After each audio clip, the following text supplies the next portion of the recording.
Well, he's had a good off season, and he's thrown his first round of bullpens, and everything looked really good. He has worked incredibly hard, in the off season, and for him to be able to take that into the bullpens, and the next test will kind of be the live BPs, and keep progressing, and then take that into the game. So his body looks good. He was locating his fastball. He's locating his slider. Mixing all his pitches in the bullpen, and that's really what we wanted to see for the first bullpen, making sure nobody's overthrowing and doing that, and he was staying within his delivery, and he was repeating, which are some of the things we wanted to see. He's not the only kind of young guy you have on the hoping to get a rotation spot. But what are those conversations like when you bring on so many starters and kind of seem to fill up a rotation, but obviously you still plan on having those guys impact the club in 2021?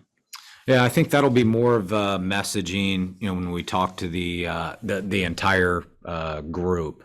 So right now, our focus is on making sure that we're healthy, that we're building up. We're projecting, we're working, we're building, as a starter. But as you stated, we know he's capable of serving different roles, whether that's as a starter, whether that's coming out of the bullpen, whether that's length out of the bullpen, whether that's, crucial outs late in the game.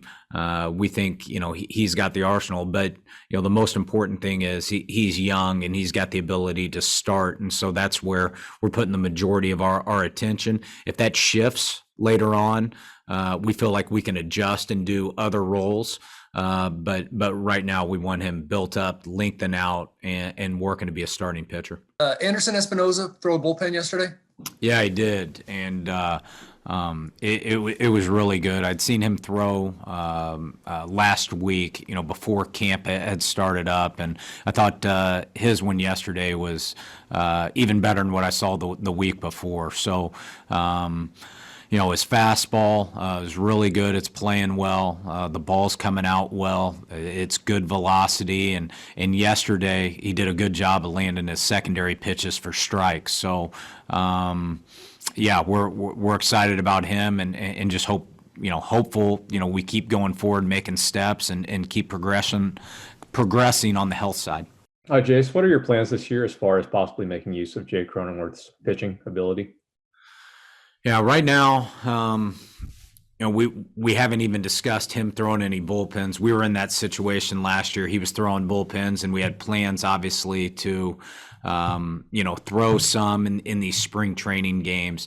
That for now has probably been shut down, and so his focus 100% right now has been on being a position player. And how much of what he did last year influenced this current line of thinking?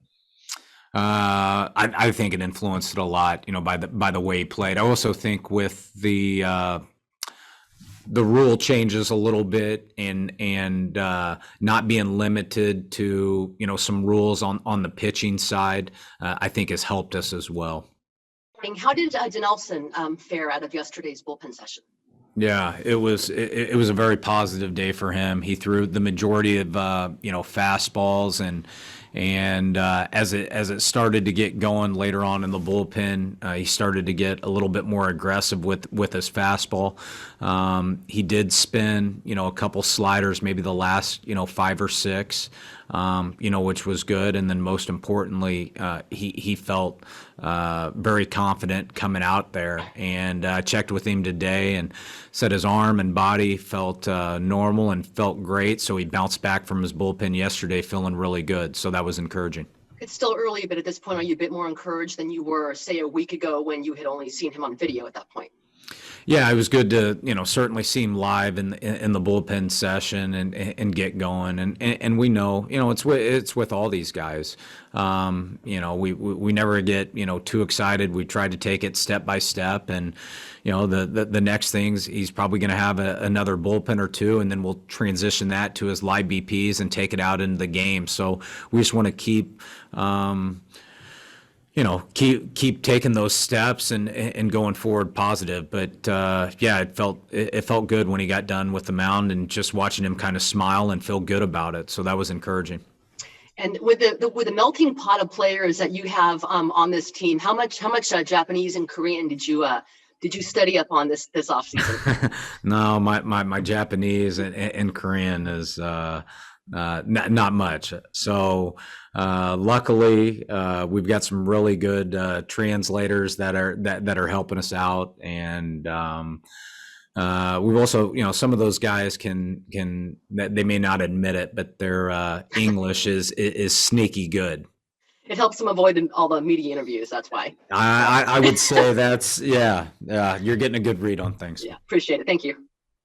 The one thing we're missing in this entire deal is the fans to be a part of this, and so for the city of San Diego, it's crucial to us. It's critical to us, and we feel like that's the component of maybe where we're feeling a little bit of emptiness, if you will. And so if we get that opportunity, not only the buzz, the excitement, the energy, but I think it's got a chance to really make us complete.